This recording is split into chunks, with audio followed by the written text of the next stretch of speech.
transistorApp.com নিবেদিত গৌতম সরকার প্রযোজিত গল্প পাঠের আসরে আমাদের আজকের নিবেদন গোঁফের জ্বালায় হর্ষবর্ধন। কাহিনী শিবরাম চক্রবর্তী, পাঠে শ্রী জগন্নাথ বসু। বিশেষ ধন্যবাদ শ্রী প্রদীপ্ত রায়। হর্ষবর্ধন স্টিমার পার্টি দিয়েছিলেন। তিনি, তার ভাই শ্রীমান গোবর্ধন চন্দ্র, তর্ষবৌদি শ্রীমতী হর্ষবর্ধন, সেই সঙ্গে আমি, আমার বোন ইতুর কাজিন রত্নরা, তাদের বন্ধু আর বন্ধুনীরা সহযাত্রী। তো একটা মাঝারি সাইজের স্টিম লঞ্চ ভাড়া করে গঙ্গাসাগরে মোহনা অবধি পাড়ি দেবার মতলব ছিল আমাদের। না, কিছু হলো না এই জীবনে। লঞ্চে উঠেই প্রথম স্টিম বার করলেন হর্ষবর্ধন ফোঁস করে হঠাৎ। মোহনায় পৌঁছানোর আগেই তার এই মোহভঙ্গ আমাকে অবাক করে দেয়। কেন এই যে স্টিমার পার্টি হলো, এমন কতদিনের স্বাদ ছিল আমাদের? আফসোস তো মিটল, গোবর্ধন বলল। আমার জীবনে এই প্রথম স্টিম লঞ্চে আমি চাপলাম, আমি জানাই। তার আগে অবশ্য স্টিমারে, বড় বড় স্টিমারে চেপেছি, সেই সেকালে পদ্মা পাড়ি দেবার কালে। কিন্তু স্টিম লঞ্চে স্টিমার পার্টি এই প্রথম ভাই। আমি বজরায় চেপেছিলাম একবার, আমাদের কথার মাঝখানে শ্রীমতী ইতুর বজ্রাঘাত। অনেক কিছুই পাওয়া হয়নি এ জীবন এখনো। তিনি কন, বিস্তর পাওনা বাকি। জানি, টাকা ধার দিলে ফেরত পাওয়া যায় না, মার খায় টাকাটা। আমি নিজের প্রতি যেন বাঁকা চোখে তাকাই। কিন্তু যার নাকি অঢেল টাকা, টাকা তো আপনার কাছে ঢেলার মতো, এবং আমার কাছেও, যদি সেটা পরের টাকা হয়। পরদ্রব্যেষু লোষ্ট্রবৎ বলে গেছেন না চাণক্য ঋষি? আপনি কি ধার দিয়ে পাবার আশা রাখেন, আবার ফেরত পেতে চান আপনার টাকা? চান যদি, তো বন্ধুর সঙ্গে ঐক্যটা যাবে, ইতু জানায়, এবং এটাও পাবেন না। চাণক্য এই কথা না বললেও না। এখন ঐক্য চান না টাকা চান, কোনটা চান বলুন তো, সেই কথা বলুন। সে কথা না, টাকায় কি হয় বলুন তো? জীবনের সব কিছু কি পাওয়া যায় নাকি টাকা দিয়ে? নামটাম হয় টাকা দিয়ে? দাদার জিজ্ঞাসার জবাব তার ভাই দিয়ে দেয়, হ্যাঁ, টাকা দিয়ে বদনাম হতে পারে, সেই টাকা ফিরে চাইলে পরে। আর সেটা কি একজনের নাম হওয়া নয়? আর দূর সেই সব নাম নয়। খবরের কাগজে নাম বেরোয়, তাতে খবরের কাগজে নাম করতে হলে খবর হতে হয় আগে। আমার বক্তব্য, খবর না খাবার? কাকে খাওয়াতে হবে, সম্পাদককে না তোমায়? ইতুর জিজ্ঞাসা। আরে বাবা, খাবার নয়, খবর। আমি জানাই, তিনি খবর হবেন, তার নামই কাগজে বেরোবে এমনিতেই, তিনি না চাইলেও। আচ্ছা, তা কী করে খবর হওয়া যায়? মনে করুন কুকুর যদি আপনাকে কামড়ায়, সেটা কোনো খবর নয়। কিন্তু আপনি যদি কোনো কুকুরকে কামড়ান, তবেই খবর হয়ে যায়। বুঝলেন না? বিখ্যাত পুরনো বয়টা আমি পুনশ্চ আওড়াই। কুকুর, আচ্ছা, কুকুর আমি এখন পাই কোথায়? কুকুর তো আনা হয়নি স্টিমারে, আনা হয়েছে, এসেওছে, ইতু জানায়। কুকুর, বাঁদর, ভালুক সবাই এসেছে। ওপর দেখে তাদের ঠাউর পাওয়া যাচ্ছে না। তারা সবাই ছদ্মবেশে আছে। ভোল পাল্টেছে কিনা ভেতরে কি করে টের পাবেন? ভালুক বলে সে আমার প্রতি কটাক্ষ করে কিনা কে জানে। দেখুন, আবার কুকুর বলে ভুল করে কোনো ঠাকুরকে কামড়ে বসবেন না, হাজার লোভনীয় হলেও না। আগে ভাগে আমাকে সাবধান করে দেয়া। ইতু একটা ঠাকুর, জানেন তো? ইতু পুজো হয়ে থাকে এই দেশে। আরে আমি তো ইতু পুজো করি, হর্ষবর্ধনের শ্রীমতী প্রকাশ পান। তবে আপনার ইতুকে নয়, কুমোরটুলি থেকে ইতু ঠাকুর গড়িয়ে আনি।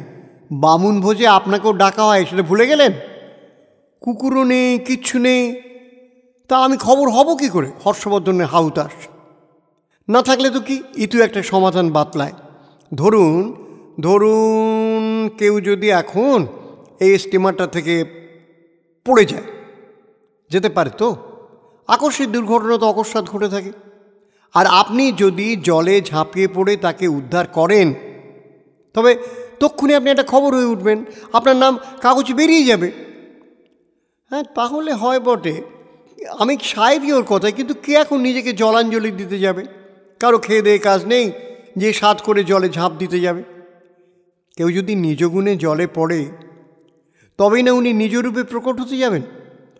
অবশ্যই ফিনফিনে সিল্কের শাড়ি পরা কোনো মেয়ে পড়লে তিনি গুণপনার সঙ্গে নিজের রূপ যৌবনও প্রকাশ করতে পারবেন বলে আর চোখে আমি শ্রীমতী হর্ষবর্ধনের দিকে তাকাই। উনি তো আমার জীবনটা জলে ভাসিয়ে দিয়েছেন, আবার আমি ওর জন্য সাত করে জলে ভাসতে যাব? গলায় দৌড়িয়ে আমার শ্রীমতীর তীব্র কটাক্ষ, হর্ষবর্ধন এবং আমার প্রতি যুগপৎ। আর আমিও ওনাকে বাঁচাতে জলে ঝাঁপাতে যাচ্ছি না, আমার দায় পড়েছে। উনি যত খুশি যান না ভেসে। তা জলে ঝাঁপিয়ে কাউকে বাঁচাবেন যে সাঁতার জানেন আপনি? জল ঘোলাবার আগেই আমি অন্য কথা পারি। মোটামুটি জানা আছে একরকম। মোটামুটি? হ্যাঁ, মোটা লোকরা ফুটবলের মতো সহজে ডোবে না, ভাসতে থাকে, জলের ওপর ভাসতে থাকে। ডুববো না যে কিছুতে, এটা আমি বেশ জানি। ত্রৈলঙ্গ স্বামী কাশীর গঙ্গায় ভাসতেন, ছবিতে দেখেছি। গোবর্ধন দাদার কথায় সাইডে দিকে ভাসমান একটা উজ্জ্বল দৃষ্টান্ত এনে ফেলে। সেটা উনি মোটা বলে নয়, যোগও বলে আমি ব্যক্ত করি। ত্রৈলঙ্গ স্বামীর আসল নাম নাকি শিবরাম, জানো দাদা? কিন্তু জলে পড়লে মার্বেলের মতো ডুবে যাব, হাজার মোটা হলেও। আর ওই শিবরাম হলেও গোবরার ফ্যাকড়া থেকে আমি নিজেকে কাটিয়ে আনি। পরের ঘাট ভেঙে ভালো মন্দ চর্বিত চর্বণের ফলেই আমার এই চর্বি যোগ। এই যোগ সে যোগ নয়। সঙ্গে সঙ্গে হৈ হৈ করে উঠল সবাই কথাটায়। না, হঠাৎ ইতুর অধঃপতনে কে জানে কি করে নিজের কিংবা রেলিংয়ের হাত ফসকে জলে পড়ে গেছে সে ফস করে। কে এখন জলে ঝাঁপিয়ে পড়ে ওকে সলিল সমাধি থেকে উদ্ধার করে?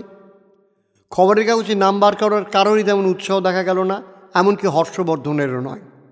হর্ষবর্ধন উল্টে এমনভাবে আমার দিকে তাকালো, এটা যেন আমারই এক দায়। তাঁর চাউনিটা আমি গায়ে মাখি না, বরং তাকেই বলি, এই তো সুবর্ণ সুযোগ, এই সুযোগ আপনার হাতছাড়া করবেন না। হ্যাঁ, সুবর্ণ সুযোগ বটে, কিন্তু আমার নয়। যে মেয়েটাকে জল থেকে তুলবে তাকে আমি 1000 টাকা পুরস্কার দেব, তিনি ঘোষণা করেন। 1000, 2000, 5000 তিনি বলতে থাকেন। কিন্তু লঞ্চ ভর্তি সোনার চাঁদের সোনা নৈশার কাউকেই জলে নামানো যায় না। খাঁটি সোনা কেউ নয় বলেই বোধহয় সবার মুখে কেমন একটা গিল্টি গিল্টি ছাপ। সবাই চুপচাপ। 5000, 6000, 7000 বলতে না বলতেই ঝপাত করে ঝাঁপিয়ে পড়েছেন তিনি। ইতু ভালো সাঁতার জানে, সে অবলীলায় জল কাটছিল। আর হর্ষবর্ধনও পড়েও কিছু ডুবলেন না, ফুটবলের মতো ভেসে রইলেন, যা বলেছিলেন তাই। হর্ষবর্ধনকে ঘিরে তার চারপাশে সাঁতার কাটতে লাগলো ইতু, ঘুরে ফিরে নানান ভঙ্গিমায়। খানিক বাদেই দেখা গেল ইতুকে ল্যাজে বেঁধে তিনি ফিরে এসেছেন, এসে ভিড়েছেন লঞ্চের কিনারায়। সঙ্গে সঙ্গে দড়ির মই ফেলে দুজনকেই হৈ হৈ করে টেনে তোলা হলো। ক্যামেরা ছিল অনেক, চটপট ছবি তুলল তারা। আপনার সচিত্র ছবি ছাপা হবে, এবার বার হবে তা খবরের কাগজে। উৎসাহিত হয়ে আমি ওকে অভিনন্দন জানাই। যে নাম তুমি নাকি চাইছিলে দাদা, হলো তো এবার? হলো, নাম হলো। কি চাওয়ার? কে চাইছে নাম? কে চেয়েছে? এমন গোপ ব্যথা করছে না আমার। গোপের ওপর তিনি হাত বোলাতে লাগলেন।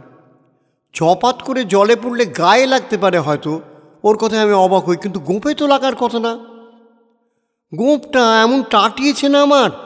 রোষ ভরে তিনি সমুৎসাহিত সবার দিকে তাকান, আর তারপরে কন, কে আমায় জলে ধাক্কা মেরে ফেলে দিয়েছিল শুনে?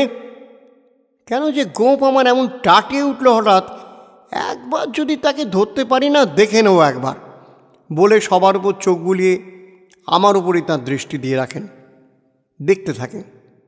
ধাক্কা মেরে ফেলে দিয়েছে আপনাকে? শিখ। তার সন্দিগ্ধ দৃষ্টি এড়াতে আমি বলি, আমি তো দেখলাম আপনি নিজেই শখ করে জলে ঝাঁপ দিলেন। শখ করে?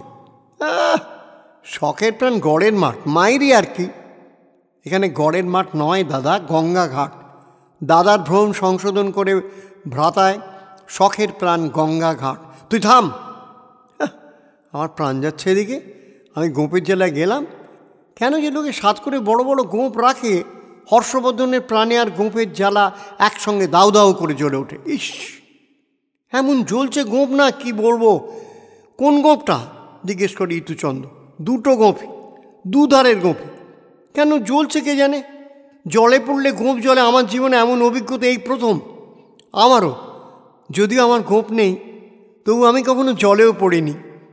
ইতু এদিকে আয়তো বলে ইতুকে আমি সরিয়ে আনি। হর্ষবর্ধনের ক্রুদ্ধ দৃষ্টির আওতা থেকে সরে লঞ্চটার অন্য ধারে চলে যাই। হ্যাঁ রে, তুই ওকে জলে ফেলে দিসনি তো সুধা ইতুকে? হ্যাঁ, বারে আমি কি করে ফেলবো? ফেলতে যাবো কেমন করে শুনি? আমি ওর আগে জলে পড়লুম না? তাও তো বটে, কথাটা মানতে হয় আমাকে। সে বলে কষ্টের সৃষ্টে ওই দোকানের জলে আমি নিজেকেই ফেলতে পেরেছি কেবল। লঞ্চ থেকে পড়ে গিয়ে কী দশা হয়েছে আমার দেখো, ফ্রকটক সব ভিজে একাকার। নিজের লাঞ্ছনা দেখাই ইতু। এখন চট করে ফ্রকটকগুলো বদলে ফেলতো, ভিজে পোশাকে থাকলে অসুখ করবে না? আমি কি বাড়তি পোশাক এনেছি? আমি কি জানতাম আমাকে জলে পড়তে হবে? তবে তাহলে এক কাজ কর, আমি ওকে স্টিমারের অন্য ধারে টেনে নিয়ে যাই। আমার গেঞ্জিটাকে আন্ডারওয়্যারের মতো করে জামাটাকে গায়ে চড়া। আপাতত এটাই তোর ফ্রক হোক। এই ফ্রক শার্ট যেমন কিনা ফ্রক কোট হয় না ছেলেদের। আর তুমি তাহলে কী করবে? আমি খালি গায়ে একটু গঙ্গার খোলা হাওয়া খাই, গা জুড়োই। যাক বাবা, হর্ষবর্ধন যে তোকে উদ্ধার করেছেন সেই জন্য তাকে ধন্যবাদ। উনি উদ্ধার করেছেন আমাকে? না আমি উদ্ধার করলুম ওনাকে? ইতু প্রকাশ করে। সাঁতারই জানেন না উনি, আমি ওকে জলে ভাসিয়ে টেনে নিয়ে এলাম না। তুই কী করে আনলি ওই লাশটাকে? কী করে আবার? ওর গোঁপ ধরে হাতের কাছে ধরবার তো কিছু পেলাম না। ভাগ্যে সোনারমন ডাগর গোঁপ ছিল, তাই না রক্ষে হলো বাবা।